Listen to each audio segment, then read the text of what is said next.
그동안 이제 에베소서 시리즈 11주간 설교를 했고, 오늘 이제 마지막 12주 마지막 시간으로 말씀 함께 나누기를 원합니다. 우리가 한 주제를 가지고 계속 큰 대주제를 가지고 말씀을 우리가 살폈습니다. 과연 부르심에 합당하게 사는 삶이란 어떤 것인가? 거기에 대해서 우리가 한 11주, 오늘까지 이제 12주를 함께 살펴보았습니다. 제2차 세계대전이 한창이던 1943년 8월 북태평양에 그 조그마한 섬, 키스카 섬이 하나 있었는데, 그 섬에 이제 정보가 들어왔습니다. 적군이죠, 적군.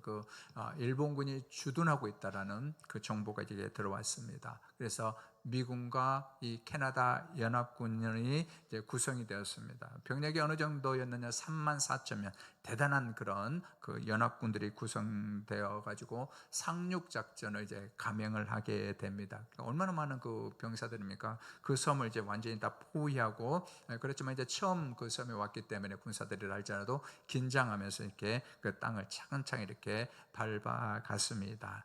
그런데 이제 작전을 이렇게 수행하려고 이렇게 한다 보니까 그때 앞이 보이지 않을 정도로 안개가 쫙 낀 것입니다. 그 해안가도 연무라든가 이런 것들이 있어가지고 안개가 앞이 보이지 않도록 가득 이렇게 끼었습니다.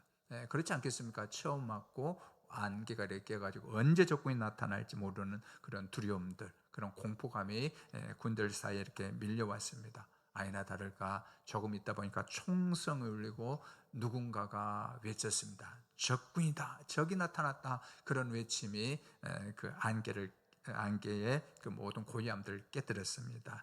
병사들은 그 소리를 듣고 어떻게 합니까? 여튼 그런 희미한 그림자가 있으면은 그런 그림자를 향해서 총을 이렇게 쏘았습니다. 그러다 보니까 여기저기서 비명 소리가 들리고 그 포탄이 날아들고 수류탄이 날아들었습니다. 이건 완전히 적군을 안 죽이면 이제 내가 죽으니까 죽기 살기로 이렇게 전투력을 이렇게 집중했습니다.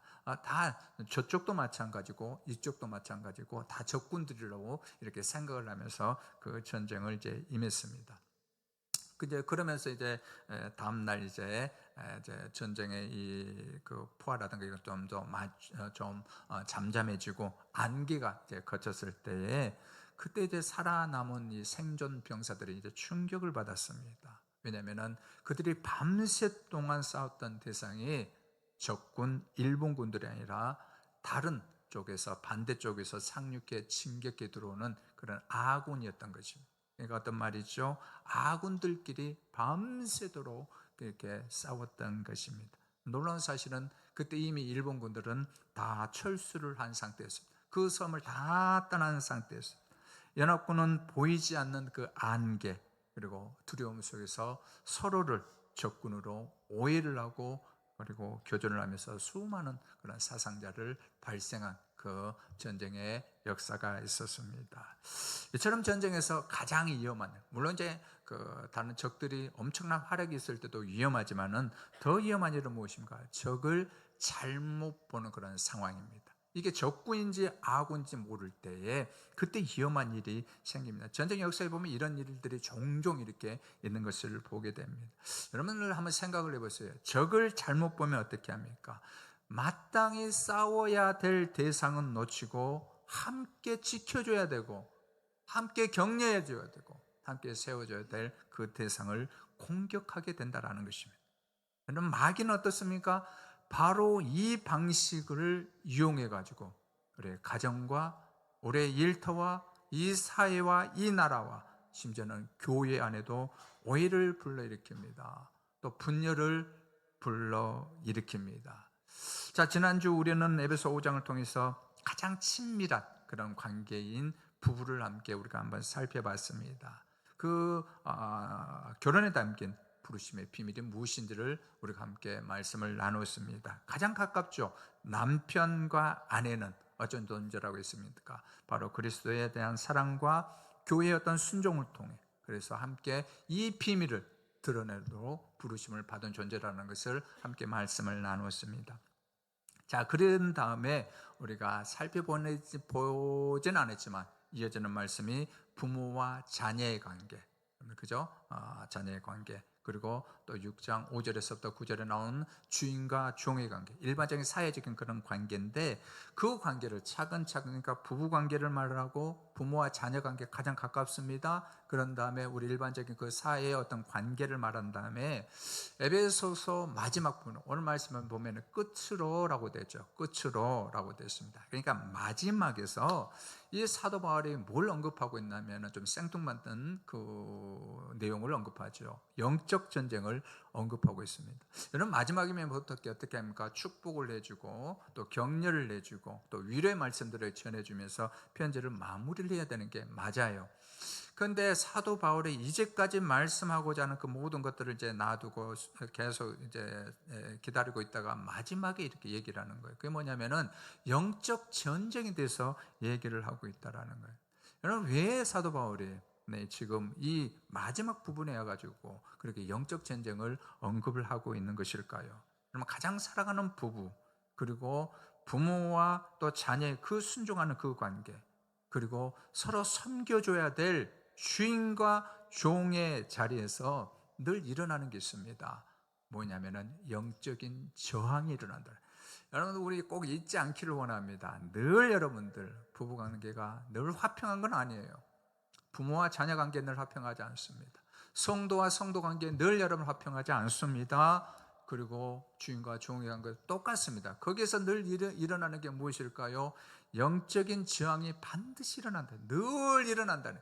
여러분, 건강한 교회 이 세상에 있을까요? 여러분, 건강한 가정이 있을까요? 없어요. 없어요, 여러분. 문제는 무엇일까요? 이러한 여러분 저항이 있을 때 어떻게 정말로 성숙한 어른들이 지혜롭게 처리를 하는 거예요.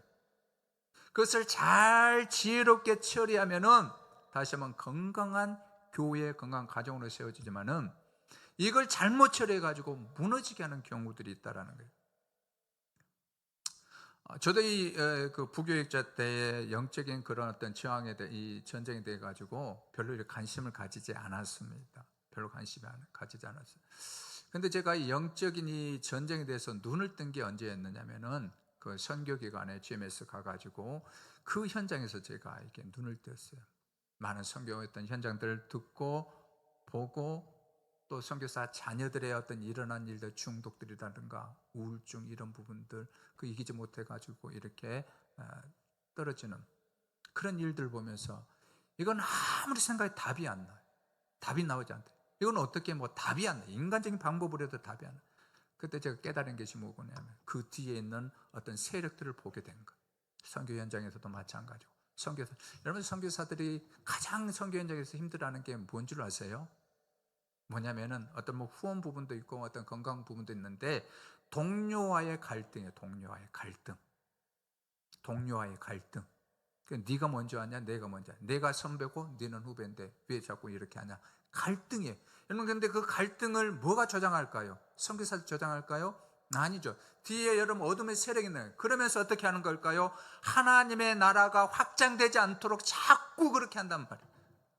그게 제일 힘들어하는 것입니다. 선교 현장도 마찬가지. 그래서 바울은 12절에서 선언합니다. 우리의 씨름은 혈과 육을 상대하는 것이 아니요라는 거죠. 우리의 씨름, 우리가 정말로 씨름해야 될 것, 우리가 믿음 가운데서 해야 될 것은 눈에 보이는 혈과 육이 아니다라고 우리에게 말씀을 해주고 있습니다. 그래서 바울은 어떻게 가정에서, 일터에서, 교회에서 눈에 보이는 그런 상황만 바라보지 말고 그 배우의 영적인 실체를 분별하라라고 얘기를 하고 있습니다. 물론 다 그렇다는 게 아닌데 대부분, 거의 모든 부분에서 여러분들이 분열과 아픔과 시기와 깨지고 나눠지는 그 뒤에 보면은 거의 다가 여러분들 무엇입니까? 바로 이런 영적인 실체들이 있다라는 것입니다. 그래서 바울이 안타까운 마음으로 마지막에 권면을 하고 있습니다. 에베소 성도들이여, 헛된 다툼에 시말리지 말아라. 그리고 부르심에 합당한 우리가 해야 될 일이 있는데 그것은 뭐냐면 복음 위에 굳게 서라라는 거예요. 그게 바로 부르심에 합당한 사람들이 살아가야 될 그 목표가 된다라는 것입니다. 그래서 오늘 말씀 마지막 제목이 부르심에 합당하게 복음 위에 서라입니다. 사랑하는 여러분, 오늘 말씀을 통해서 눈에 보이지 않는 영적 전쟁의 실제를 정확하게 깨닫기를 원합니다. 여러분, 우리가 이걸 알아야 돼요. 만약 이것을 우리가 영적인 어떤 실체, 어떤 존재들을 우리가 인정하지 않으면 계속 교회 안에서 같은 사람들끼리 성도 간에, 가정 안에서도 계속 갈등이 일어납니다. 여러분, 그래서 하나님이 주신 그러한 과정 속에서 승리의 길을 발견하기를 원합니다. 그래서 우리를 자꾸 무너뜨리게 하는 그 사탄의 속임수를 정말로 우리가 분별해서 믿음과 예수의 이름으로 물리치고 우리 가정과 일터 그리고 이 교회에 영광스러운 승리를 선포하는 거룩한 주님의 군사들이 다 되어지기를 주의 이름으로 축원합니다.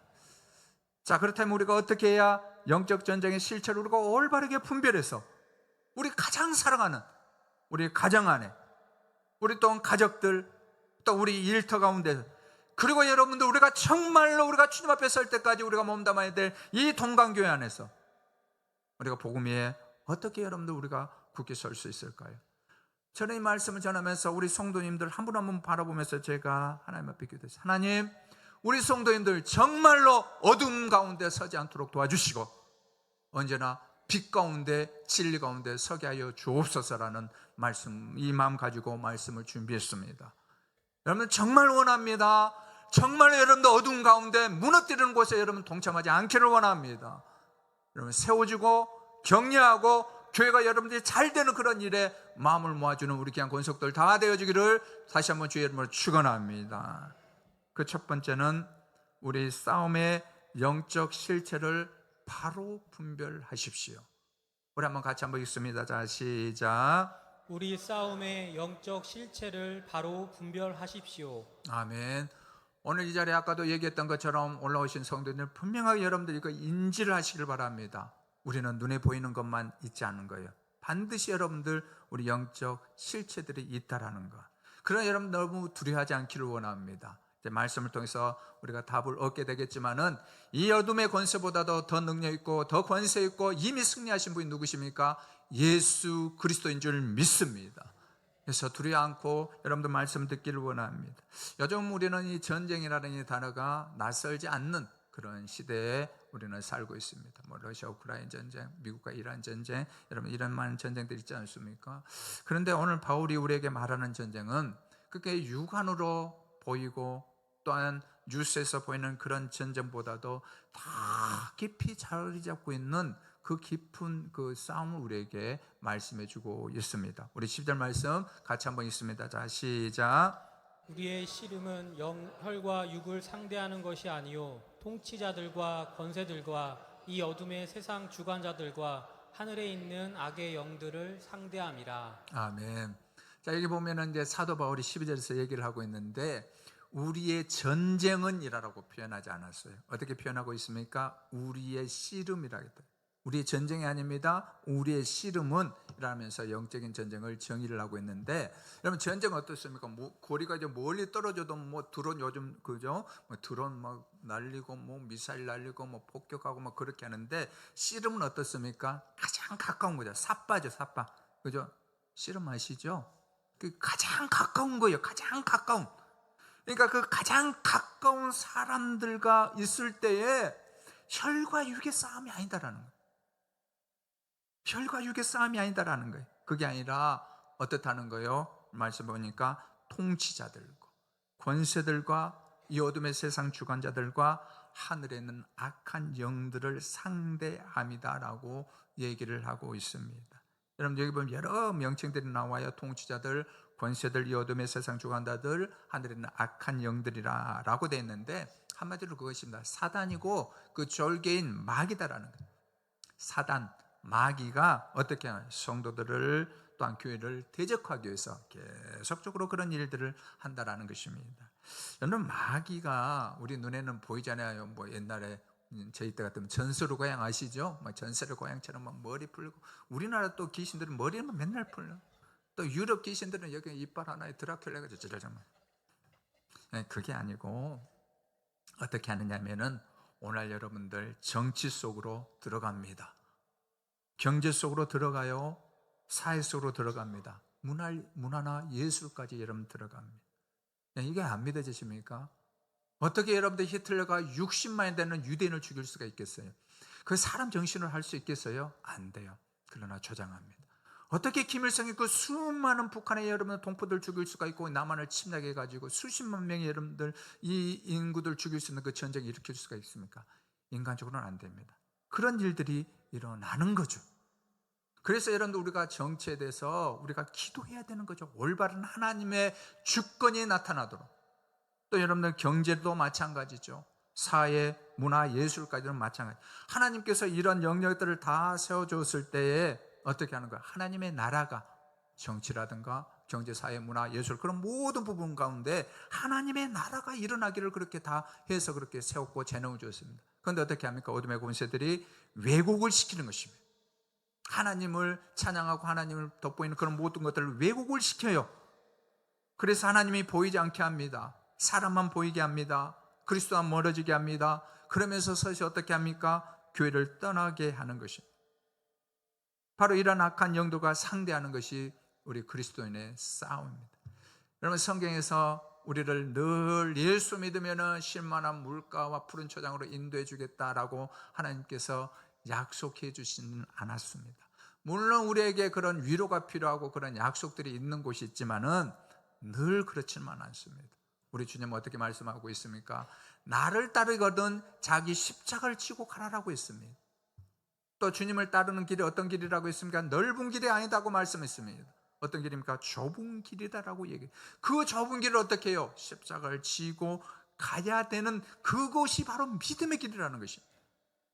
그래서 우리가 이 그리스도의 싸움이 바로 거기에서 일어나는 것입니다. 먼저 이런 영적인 싸움이 있다는 것을 우리는 알아야 되는 것입니다. 먼저 우리가 이걸 알아야 돼요. 그래서 바르게 준비할 수 있고 이길 수가 있습니다. 손자병법에 나오는 병법 여러분 잘 아실 것입니다. 지피지기 백전불태라는 그런 말이 있는 거 다 알고 계실 것입니다. 적을 알고 나를 알아야 내가 100번의 전쟁이 있다 할지라도 그 가운데서 이길 수 있다라는 그런 이야기이지 않습니까? 여러분 우리가 똑같습니다. 알아야 되거든요. 그런데 영적 전투라는 말이 사실 우리에게 너무나 막연하게 들릴 수가 있는데 그러나 당시 에베소 교회의 그 성도들에게는 상당히 실감나는 그런 단어였습니다. 에베소의 어떤 정치, 사회, 경제, 문화, 예술이 어디를 중심으로 해가지고 이렇게 다 움직였느냐 그때도 얘기했던 것처럼 아데미 신전, 그 거대한 그 아데미 신전을 저기 나와 있는데 저 140m입니까? 그 정도 길이가 되는 그런 저 아데미 신전, 그 템플이라고 그래요. 거기 이제 중심을 해가지고 그 안에서 모든 것들이 다 뭐 정치라든가 경제, 사회, 문화, 이런 것들이 거기서 다 돌아갔습니다. 그 안에서 사람들 미혹하는 일이 일어났습니다. 영적으로 주술에 빠지는 일들이 일어났습니다. 심지어는 음란한 그런 창기들이 그 가운데서 있어서 그런 일들을 하게 됐어요. 그래서 사도 바울이 뭐라고 합니까? 이런 것들과의 영적인 전쟁을 선포하면서 말을 하고 있습니다. 여러분 그렇다면 이 영적인 싸움이 과연 어디에서부터 우리에게 시작됐을까라는, 어디에서부터 이 싸움이 우리에게 시작됐을까요? 우리 창세기 3장 15절 말씀 우리 같이 한번 읽고 아멘 합니다. 자 시작. 내가 너로 여자와 원수가 되게 하고 내 후손도 여자의 후손과 원수가 되게 하리니 이는 여자의 후손은 내 머리를 상하게 할 것이요 너는 그의 발꿈치를 상하게 할 것이니라 하시고 아멘. 자 여러분들 놀랍지 않습니까? 이 영적인 전쟁이 어디서부터 좀 시작되고 있어요? 하나님이 거하시고 처음으로 만들었던 아담과 하와가 있는 어디에서요? 에덴 동산에서 이루어진 에덴 동산. 에덴 동산이 저 뭐 수천 킬로 떨어진 뭐 그런 데서 이루어졌다면 이해를 하겠는데 영적 전쟁이 어디에서 일어났다고요? 하나님 눈앞에서요. 어떤 사람의 가장 그때는 거룩하고 경건했던 아담과 하와가 있는 그 에덴 동산에서부터 여러분 영적 전쟁이 바로 시작되었다라는 것입니다. 그렇다면 우리가 있는 곳은 안전하겠습니까? 여러분들 우리가 살고 있는 우리 가정들, 교회, 이 직장들, 이 나라, 여러분 에덴 동산보다 더 안전할까요? 아니다는 거죠.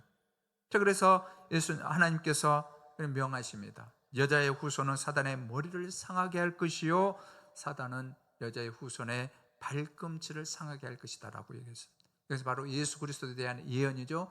예수님께서 실제로 이 땅에 오셨을 때 사단은 여자의 후손인 예수님을 십자가에 못 박았습니다. 그러면 죽은 줄 알았고, 그러면 끝날 줄 알았지만, 그러나 어떻게 합니까? 이 여자의 후손인 예수 그리스도께서 다시 한번 부활하심으로 그때 뭐가 상했습니까? 사단의 머리가 상하게 된 것입니다. 그러니까 사단이 제정신이 아닌 것처럼 이렇게 보인단 말이죠. 머리를 상했으니까. 자, 그러면 또 우리가 또 질문이 생기잖아요. 그 머리가 상했는데 왜 사탄은 아직도 이렇게 믿음의 사람들을 유혹을 하고 있고 교회를 무너뜨리게 하려고 있고 서로 비방하고 서로 이렇게 싸우는 일들이 일어나게끔 하느냐라는 거예요. 왜 그럴까요? 왜? 머리를 상했는데. 자, 우리 요한계시록 12장 12절 말씀 우리 같이 한번 읽습니다. 자, 시작. 이는 마귀가 자기의 때가 얼마 남지 않은 줄을 알므로 크게 분내어 너희에게 내려갔음이라. 아멘.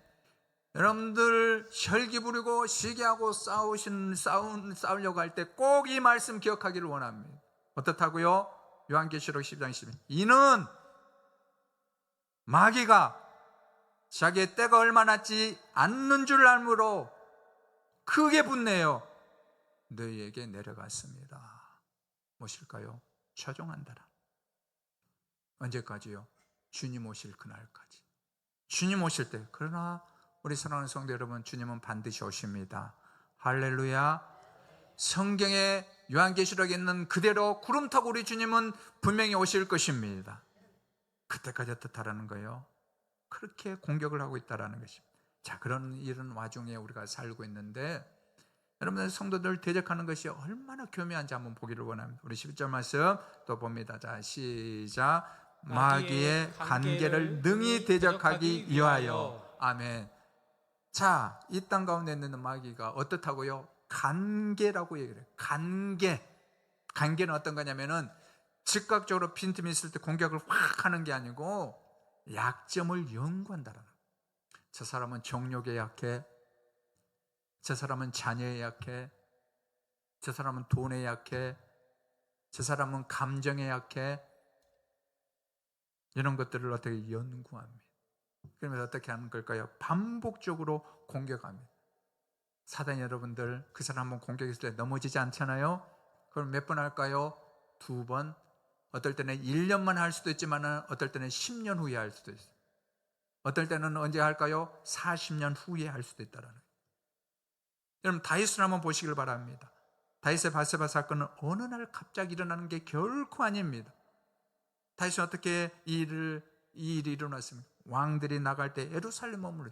이게 잘못했죠. 이게 물론 머물 수도 있겠죠. 그러나 그 머물렀다가 뭐예요? 자, 여기 이제 빈틈이 보입니다. 그 다음에 어떻게 할까요? 보아서는 안 될 것을 보았다고요. 왜 그냥 거기서 쉬지 또 그 옥상까지 올라가 가지고 뭐 있나 이게 또 봤지 않습니까? 옥상 이제 노을 있잖아. 또 옥상 가가지고 좋다 이뻐. 눈에 보이는데 뭐가 보여? 그러면은 신하를 보내지 말아야 돼. 가지 말아야지. 어떻게 하죠? 또 신하까지 보낸다. 누군가 알아봐라. 여러분들 이걸 뭐가 보고 있었다는 거예요? 어둠의 권세가 보고 있었다. 작은 틈을 계속 이렇게 성도를 무너뜨린 것입니다. 그럼에도 우리는 얼마나 많은 사람들이 어떻게 합니까? 사람과 싸우는 거다. 오늘 이 자리에 올라오신 우리 성도님들 혹시 예배 끝나고 싸우기로 작정하신 분들 없겠지만은 다 내려놓기를 원합니다. 할렐루야. 다 내려놓으세요. 먼저 손 내밀고 악수하는 사람이 이기는 사람이에요. 내려놓으세요. 여러분 지난주에 우리가 살펴본 그 가정에서 어떻습니까? 남편과 아내가 싸우고 형제끼리 싸우고 교회 안에서 서로 싸우는. 왜 그럴까요? 우리가 영적인 실체를 모르기 때문에 그래요. 영적인 실체를 몰라요. 다시 한번 강조합니다. 여러분들 꼭 여러분 싸움되는 영적인 실체가 있다라는 거. 내가 목소리가 높고 막 그러면 영적인 실체한테 지고 있는 거. 꼭 여러분 기억하기를 바랍니다. 이런 이야기를 들은 적이 있습니다. 닭 아시죠? 닭 있는데 이 닭들을 뭐 닭장에 놓고 뭐 촌에 이렇게 집에 있으면은 절대 안 싸운대요. 싸우질 않아요. 닭들이 싸울 것 같은데 뭐 여러분 들어보셔야 막 닭 싸움 한다 그러죠. 안 싸운대요. 근데 이 닭들이 언제 싸우냐면은 딱 양쪽에서 사람이잖아요. 머리를 이렇게 잡아요. 머리를 이렇게 딱 잡고 싸움 붙인 거예요. 꼭요, 꼭요, 꼭요, 꼭요. 온유했던 닭이 어떻게? 오 이것 봐라. 오 저게 날 건드려? 우악. 아니야 내가 안 했어. 우악. 지금 뭐가 있는 거예요?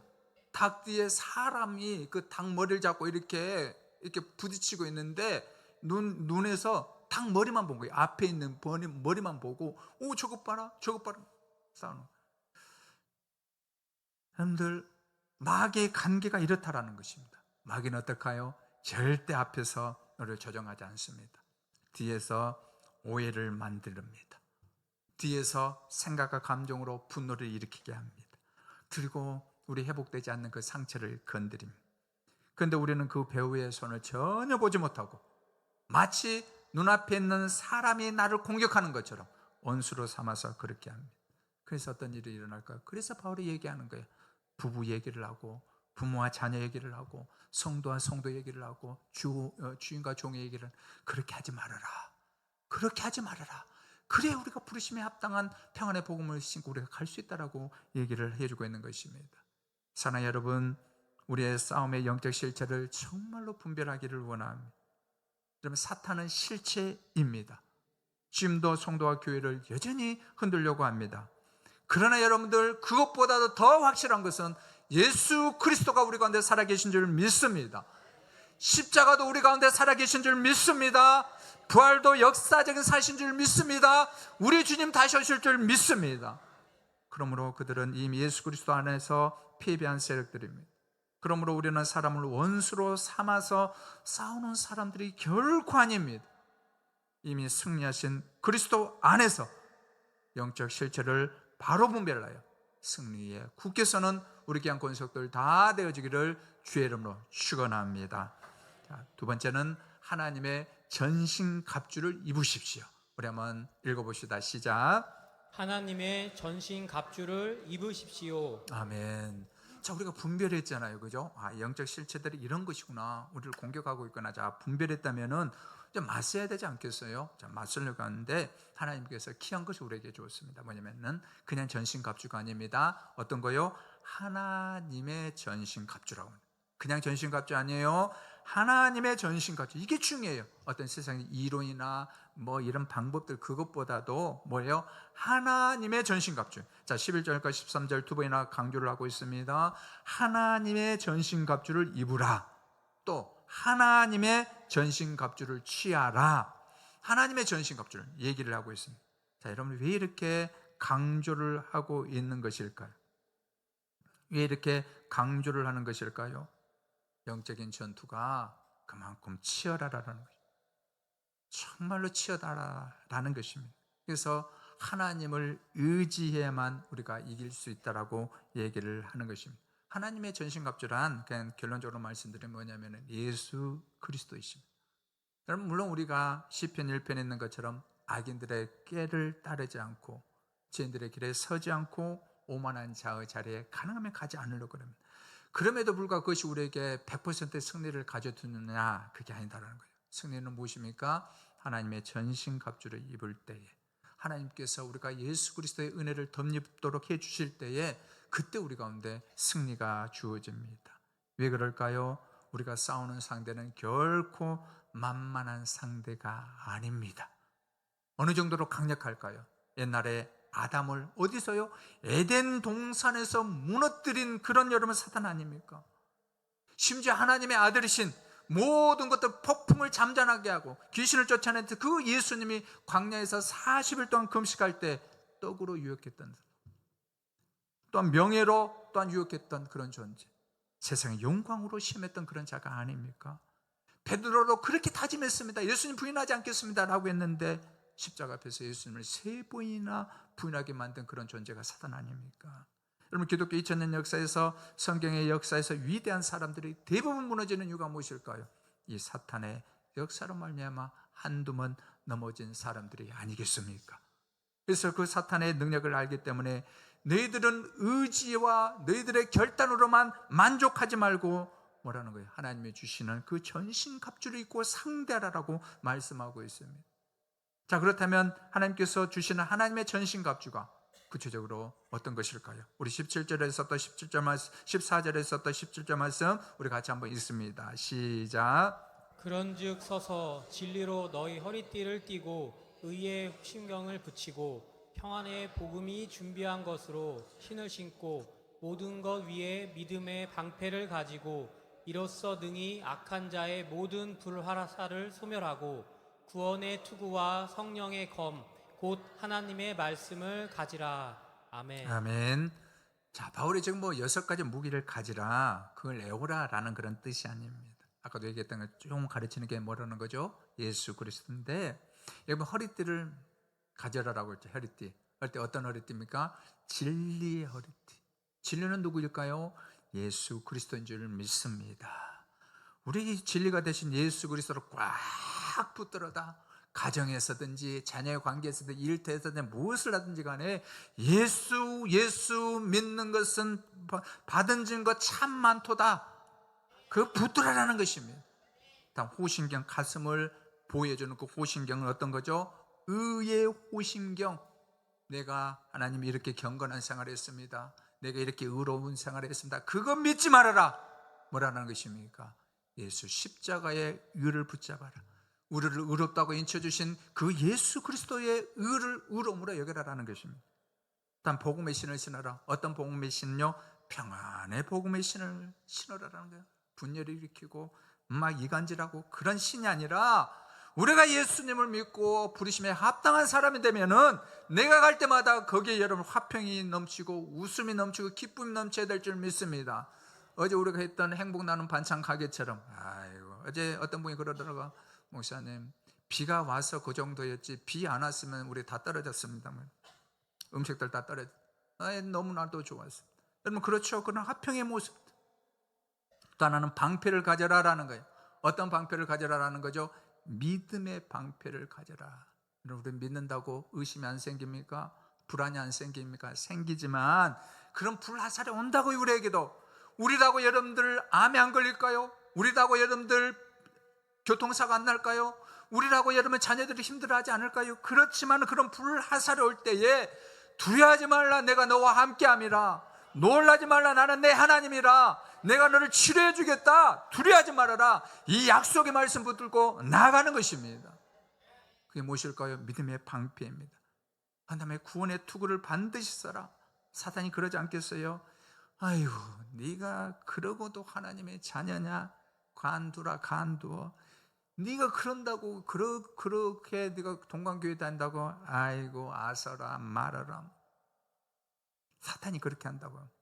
그러면 어떻게 해야 될까요? 그렇지, 하면 안 되고 사탄아 떠나가라. 예수 그리스도께서 나에게 구원을 주셨고 반드시 천국으로 인도하여 주신다. 할렐루야하고 물리치기를 주의 이름으로 축원합니다. 그럼 이게 바로 구원의 투구죠. 이 전신갑주의 배경은 이미 구약에서도 나타났습니다. 예언된 거라고. 이사야서 59장 17절에 말씀합니다. 공의를 갑옷으로 삼으시며 구원을 자기의 머리에 써서 투구로 삼으시며. 여러분들 여기에 나와 있는 전신갑주 누구를 가리킨다고요? 예수 그리스도인 줄 믿습니다. 예수 그리스도를 붙드는 것인 줄 믿습니다. 그러므로 마귀가 자꾸 우리 마음속에 거짓으로 흔들고 정죄할 때에 진리 대신 예수 그리스도로 나오기를 축원합니다. 여러분 마귀가 자꾸 불안함을 줄 때 그리스도께서 주신 말씀의 평안을 붙드시기를 원합니다. 마귀가 자꾸 의심의 불화살을 쏠 때 믿음의 방패를 들기를 원합니다. 마귀가 구원의 확신을 흔들 때 구원의 투구를 쓰고 여러분들 나가기를 축원합니다. 자, 이때 마지막으로 무장해야 될 게 있다. 마지막 공격용 무장 무엇일까요? 성령의 검, 하나님의 말씀이다. 자, 이제 5가지는 좀 수비용이에요. 수비용이 있는데 마지막으로 말씀의 검을 가져라. 이걸 또 찌르면 안 돼요. 사탄은 물러가 이렇게 하면 안 되고 말씀의 검을 가져라 이게 있는데, 여기서 하나님의 말씀이다라는 말의 원문에 보면 뭐라고 되어 있느냐면 레마테우라고 돼요. 레마테우. 이것은 뭐냐면은 사도들이 있죠. 사도들이 어떻게 합니까? 성령 받고 말씀으로 말미암아 확 변화된 거죠. 여러분들도 그렇잖아요. 여러분들 올라오신 많은 분들이 어떤 분들 저는 믿느냐면은 그 말씀이 하나 있었다고. 내 삶을 변화시켜주는 말씀. 그죠? 그 말씀을 바로 가르치는 것입니다. 이 말씀 가운데 우리가 있을 때에, 이 말씀으로 우리가 나갈 때에 어떻게 합니까? 우리를 낙심하게 하고 불안하게 하고 초조하게 하는 그런 사탄의 권세들과 우리가 이길 수 있다라는 것입니다. 개구면 그 조혜련 씨 아실 것입니다. 이분이 기독교로 이제 개종한 뒤에 놀란 사실이 하나 있었는데, 이분이 그 남녀 호랑 개교를 이렇게 믿었지 않습니까? 남녀 호랑 개교를 이렇게 믿었는데, 이 남녀 호랑 개교는 정말 경전이 있더라고요. 경전을 그렇게 두렵게 여겼습니다. 그래서 이렇게 볼 때도 손을 깨끗이 씻고, 혹시라도 이 경전에 이제 부정이 탈까봐 그렇게 아주 경건하게 이렇게 조심하면서 이렇게 읽었다는 거예요. 근데 이제 개종을 해가지고 예수를 믿고 교회 안에 들어보니까, 야, 이게 놀랐어요. 성경을 귀하게 여겨서 놀란 게 아니고 함부로 대한 것을 보고 너무 놀랐어요. 자동차 뒷좌석이나 화장대 뒤에 두고 주일에 한번 꺼내 훅하게 가지고 온다라든가. 심지어는 우리 교회에는 그런 분이 하나도 없는 분으로 제가 믿는데, 물론 나이 드신 분들은 놔두겠지만 교회 의자 밑에 걸어놓고 가는 분들, 교회에 그냥 그 의자에 두고 가신 분들, 여러분 주일날만큼은 성경 들고 와야 되지 않겠어요? 내 성경. 아무리 스마트폰이 있다 할지라도 성경 들고 와야죠. 그러면 중요한 것은 무엇입니까? 말하고 싶은 요지가 뭐예요? 내가 하나님의 말씀 앞에서 두려워 떨지 않고 있는데 어둠의 권세가 떨겠느냐고요. 이걸 말하고 있는 거예요. 내가 하나님 말씀 앞에서 내가 두려워가지고 떨고 있지 않는데 어둠의 권세가 떨겠느냐고요. 그걸 말해주고 있는 거예요. 사랑하는 여러분, 보이지 않지만 성령이 그러면 하나님의 말씀으로 무장되어지기를 원합니다. 그 말씀을 가지고 있을 때 어둠의 권세들이 떠는 것입니다. 말씀이 어느 정도 강력합니까? 히브리서 4장 11절 말씀, 하나님의 말씀은 살아있고 활력이 있어 좌우의 날선 어떤 것보다도 예리하여 우리 혼과 영과 관절과 골수를 찔러 쪼갠다고 말씀했습니다. 그러므로 여러분들 1년 성경 일독 운동에 적극 동참하기를 원합니다. 그러니까 많은 분들이 동참을 하고 있는데 한 번씩 우리 읽어야 되지 않겠어요? 읽으시고 우리 동관교회 새벽 설교 유튜브 여러분들 들으시길 바랍니다. 뭐 홍보하는 거 아니에요. 다른 교회 성도님들 열심히 구독 신청하고 그렇게 있는데 우리 성도님들은 안 듣는 것 같아요. 내가 보니까. 제가 왜 여러분들 계속 성경 이렇게 해가지고 이렇게 쭉쭉쭉 하고 있느냐면은, 제가 목회하는 동안은 성경 일독, 그러니까 신약에서부터 구약 말라기까지 한 번은 내가 설교하리라고, 한 번 내가 하리라. 지금 그렇게 지금 흐르고 있습니다. 말씀 드려야 됩니다. 여러분 다른 교회 여러분들 유튜브 듣는들, 목사님 유명한 목사님 유튜브 듣는들, 여러분들 그 목사님 여러분들을 위해서 기도해 줄까요? 여러분들 위해서 신방 가 줄까요? 안 해요. 여러분들 교만한 거 아닙니다. 제가 갑니다. 제가요. 목사기 때문에, 여러분 양태기 때문에 제가 가요. 아프면 같이 울어주고 기쁘면 좋아하고, 여러분들 그래서 말씀 가는 거예요. 그래서 말씀으로 바른 복음의 교리, 바른 신앙으로 무장하여 사탄에 승리하고 인본주의와 세속주의에서 승리하는 우리 귀한 하나님의 사람들이 다 되어지기를 주의 이름으로 축원합니다. 세 번째는 깨어 기도하십시오.